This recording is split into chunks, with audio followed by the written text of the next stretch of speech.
দেখো নারকেলটাকে কেটে নেওয়া হয়েছে ঝাল সুজির জন্য। এবার এটাকে পিচ পিচ করা হবে। ঝাল সুজি কে কেমনভাবে করো আমি ঠিক জানি না, তো আমরা দেখো এভাবেই করি, সেটাই তোমাদের সঙ্গে শেয়ার করলাম। তোমরাও পারলে এটা দেখে শিখে করতে পারো।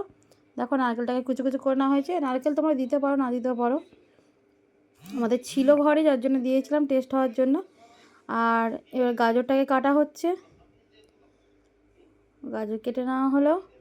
এবার এটাকে বিনস কেটে নেওয়া হয়েছে, কাঁচা লঙ্কা কেটে নেওয়া হয়েছে, আর আলু নেওয়া হবে। এবারে তোমরা যদি মনে করো যে এই সবজিগুলো না দিতে অন্য কোনো সবজি দিলেও দিতে পারো, অসুবিধা নেই। তো এগুলো দিলে বেশ টেস্ট ভালো হয়, আমি এগুলো দিয়েই করেছি।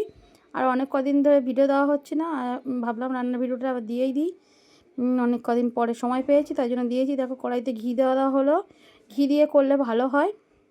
দিয়ে এবার সবজি মানে কড়াটা গরম হয়ে গেলে এবার সবজিগুলো সবগুলো একসাথে দিয়ে ভেজে নেওয়া হবে। দেখো সবজিগুলো একসাথে ভেজে নেওয়া হচ্ছে, পুরো সবজিটাকে লাল লাল করে ভেজে নিতে হবে। নিয়ে তারপর এর মধ্যে সুজি দিতে হবে। দেখো এবার এর মধ্যে সুজি দেওয়া হলো, সুজি দেওয়া হয়ে গেছে।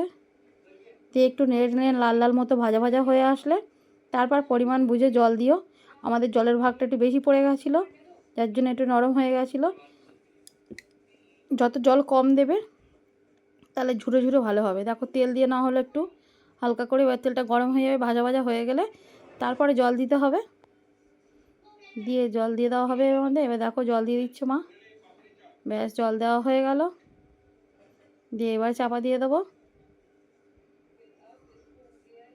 ব্যাস আমাদের মোটামুটি জল দেওয়া কমপ্লিট, এবার হয়ে গেছে। মিষ্টি দিয়ে এবার নামিয়ে নেবো, যেহেতু টেস্ট ব্যাপক হয়। তোমরা খেয়ে দেখো, আমি কি বলবো, মানে তোমরা করলেই বুঝতে পারবে, জিভে জল চলে আসবে। ব্যাস টাটা আজকের মতো। দেখো আবার অন্য ভিডিও নিয়ে আসবো পরে।